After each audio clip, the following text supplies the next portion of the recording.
It's Vanlife, it's now or never. I ain't gonna live forever.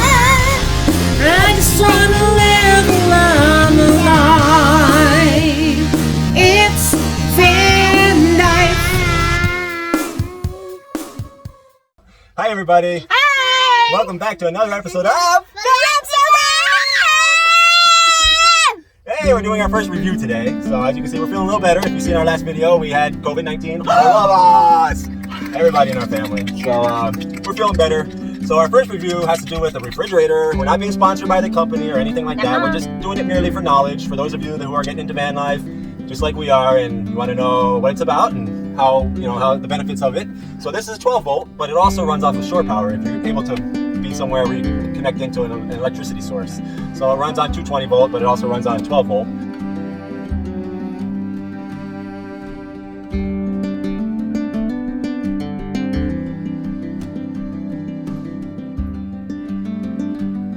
So this is our refrigerator. It's an Alpicool, it's a 20 liter, and it's a beautiful blue and white color. We weren't even looking for any kind of color theme, with our whole schematics here, but this is what presented itself to us after months and months and months of looking for an actual refrigerator that we could use.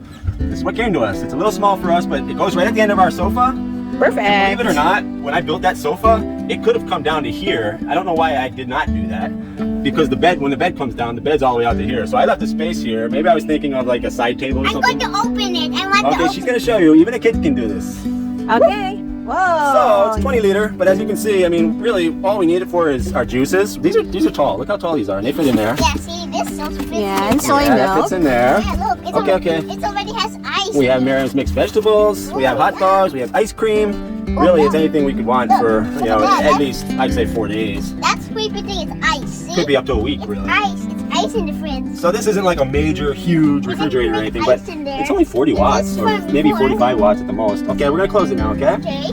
And Yeah, I want it to. so the only thing is with this, because of where we're putting it right now, is that when the bed's down at night, we can't really access it. But we'll show you how we can. So we can access it, but it just takes a little more engineering. Yeah. Alright, so just to show you one more time, this is how we arrange everything in there. We need to make sure that the drinks that don't need to be frozen stay in the middle over here. And the frozen goods like hot dogs, ice cream, frozen vegetables are right next to the sides there where the coils are. So this area is actually colder than the middle. So by adjusting the temperature settings that we can also do on the phone because it comes with an app, and also here we're able to maintain both the frozen stuff and the chilled drinks.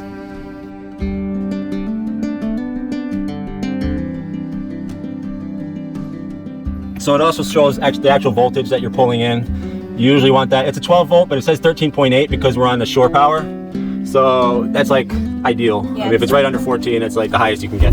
So of course it's showing a full battery, but even if you were on a 12 volt, that would show you how much battery you actually have left, which is a really important thing.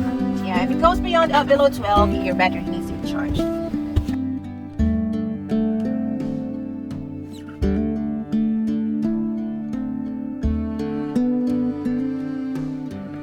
Okay, so originally we had planned to put the Alpicool, of course, it's a refrigerator, it should be in the kitchen. But this kitchen was actually made for a 25 liter Alpicool that we had ordered in June, but it had not been available up to now. They don't have it. And some other seller actually sold us this one. And we're thankful that we have it. It wasn't what we planned for. It's perfect for us. And because we did change things a bit, we realized that this space that we originally planned to have it in, we're not yet sure if we're actually going to put it in there after all, or use it for our pots and pans, because after all, it's a kitchen. We need more space for the pots and pans. Right now, it does have our beddings because we have nowhere else to put it as of now, because all our other storage spaces are not yet usable.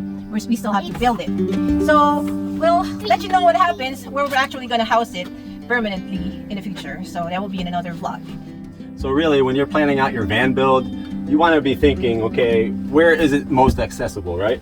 So for us, because it's small enough to actually fit under here now, what I mean by small enough is when this bed comes down, if this was a little bit taller, the bed would kind of smash it when the bed comes down. So this actually fit under our point of, being underneath the bed. So it was really perfect for us here. And you know, look how accessible it is. You're sitting on the couch, you're doing your computer work or whatever, we're eating our meals. It's right here, you know, we just get right to it. Problem is when the bed's down. So you have to be thinking of this stuff. I know a lot of you don't have a Murphy bed like we do, but you still have to be thinking, okay, where is this going to be the most accessible to us at all times? So for us, we like it at the back. I mean, we like it at the end of the sofa here because it's really convenient during the day. But if we build a special spot in here, I think we can still have some storage for our kitchen stuff. But if we build a special spot in here, we'll be able to access it. But as you can see, we're about to put the bed down just to show you. That has its challenges too, because if we have the doors on during the, you know, when the bed's down, we can't pull the doors off. So we won't be able to get to the refrigerator if it's in the storage space. So the only way we could do this, which I planned out months ago when I thought we were getting the bigger refrigerator that would fit in here perfectly, the only way we could have access at all times is when we put the bed down, removable doors. So I actually designed magnetic removable doors. So you remove the doors first, you have the refrigerator inside, remove the doors, put the bed down. So you have the bed down, you don't have to worry about not being able to open the doors, and then you can access the refrigerator. But we'll show you with this at the end of the couch during the day. It's right here, it's accessible to everybody, even Miriam. And we'll show you what we do at night right now without using this storage space for the refrigerator. So we'll set up, we'll show you, we'll put the bed down, we'll have this underneath the bed, and then we'll show you how we access it. So we'll do that right now. We just remove our mat for our sofa during the day. We put it where Miriam is. Oh yeah, we put it like this, huh? That's your little cave.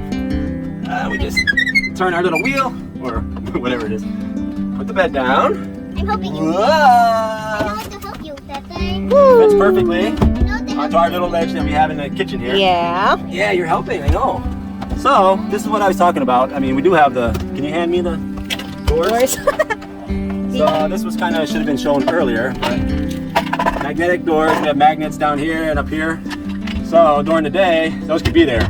Problem is, you can't remove them with the bed in the way right now. So, during the day, it's there, everything's hidden, right? But, can't get access. We keep the doors off at night. We have our refrigerator in here, and then we can just access it. But we're not doing that right now. What we're doing is we're keeping it under there. So this is where it's at. We have a food storage thing here. It's a little bit messy right now, but this is reality, right? Our little food storage, extra food. So what we do is we pull this out, and then we just turn it, and we balance it right on this food bucket. It's messy but functional. So I'm on my bed right now. I'm thirsty. It's nighttime, you know. I want to get something. Boom, there it is.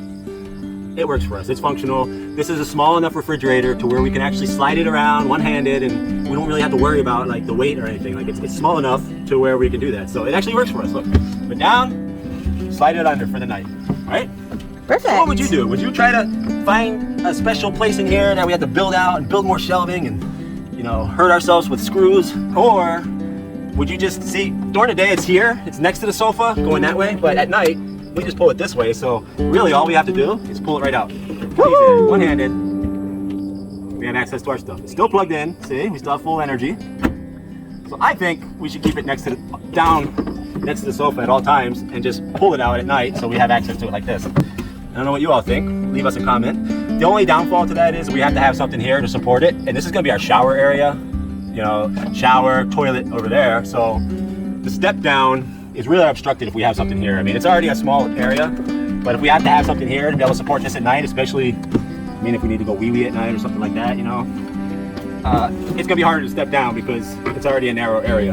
But there's always, you know, way-offs. You know, you have to decide what's best. See, I'm a big person and get down here. I mean, it's not terrible, you know, but because I built this wall, it's kind of like get your shoulder around, okay, you know. Of course, the door will be closed at night, so it's really kind of, you know, that's the only downfall. And then when we have to shower, you know, we always have to be removing our food storage bucket and put it somewhere else, which could just slide right under here also. I mean, this could be our whole strategic area is all of what we have under here during the nighttime, you know. So really, I mean, if we had to, we could just push this up into there. But, I don't know. It works for us. Yep, I'm happy about it.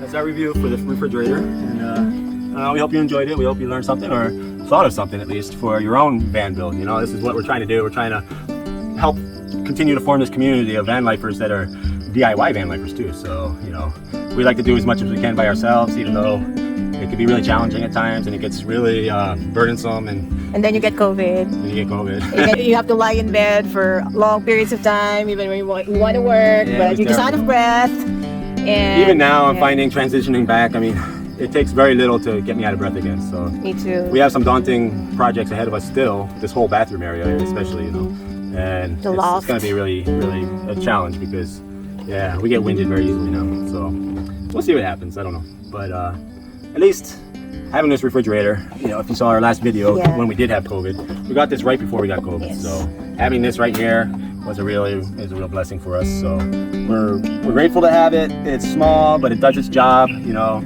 it seems to cool down perfectly. I mean, refrigerated stuff, it cooled down between 5 and 10 minutes. I mean, you know, you have a nice cold refrigerator. The ice, we're still kind of experimenting with that because, like I said, there's no divider, so there's no like freezer, refrigerator area or anything like that. So what we have to do is be really creative. You know, we have to freeze the stuff where the freezing element comes in, which is, I imagine it's coils that are on the walls. So we have to make sure the frozen stuff kind of stays against the walls. And that kind of takes that energy. So the stuff in the middle usually stays a little more liquid, which is what we want. And when we have our juices and our soy milks and everything like that in the middle, and cheeses or whatever it is. Vegetables. So yeah, we're kind of working it out. You know, if we wanted this to be just like a big freezer, I'm sure we could just put the temperature down more and just have solid frozen stuff. But we haven't really used it solely as a freezer yet because we don't really need that. Yeah, so that's it. I mean, it's working for us. Alpicool is very cool. Look into the Alpicools, everybody. Even though if you're in the Philippines right now, it's very hard to get it on like Lazada or Shopee or whatever. I mean, they're just not. I guess they're not in production. That's what our original supplier in the Philippines told us. Like, we kept waiting because they were like, oh well, there's a three week delay, you know. So we wait that 3 weeks. We don't hear back from them. We finally asked them, look, you know, we want to get our van built because we want to get on the road. We have to have a refrigerator. And they wrote back saying, oh no, but the production, the production right now is not happening, which I can believe with everything that's going on in the world right now. You know, maybe they're just not producing stuff, and the supply chains are getting all strange and shipping. I imagine it's probably a lot of people are not really ordering as much, so it's a problem producing. Maybe they have a quota that they need this many orders to produce. But I mean, the way things were in the States, I mean, motorhomes and vans, they were just like, they went up 50%. Their prices went up actually 50% over this whole pandemic time because everybody was actually looking to get you know, into vans so they could just kind of take this time in their lives to travel around the country. And I think if that's not happening yet here in the Philippines, it's going to start happening. I mean, people are going to start realizing that, yeah, I mean, look how long it's been and nobody's able to travel or do anything. But if you have your own van, let's make it happen. Yeah, let's make it happen. You know, let's make the demand happen. So they're still producing things for us. So we just want to give a shout out to Alexander and Mitz Gonzalez of Pumpkin Gears. That's our local supplier who we bought this Alpicool from, and they have a lot of stuff for camping and van lifing. You know, what are they called? Awnings. Portable toilets, camping chairs. Yeah, all kinds of stuff. So check out Pumpkin Gears. They also have an RV, so they know what they're talking about. Yes. They're also overlanders, so overlanding gears they also have them. So. And it seems like they're just selling the quality stuff that lasts, you know, and that people are looking for. They know what people are looking for because they're looking for stuff themselves, you know. Yes. So yeah, check them out, and I'm sure you'll find something that you'll want to buy from them. If they can't send it to you, they'll just bring it to you. That's what they did for us. They probably had to drive 2.5 hours to get to us. Probably in traffic and rush hour. Yeah, so imagine they delivered, and it was they had to tack on a little extra of the price, but it was very reasonable for delivery. So check them out. I'll put the link in the description below.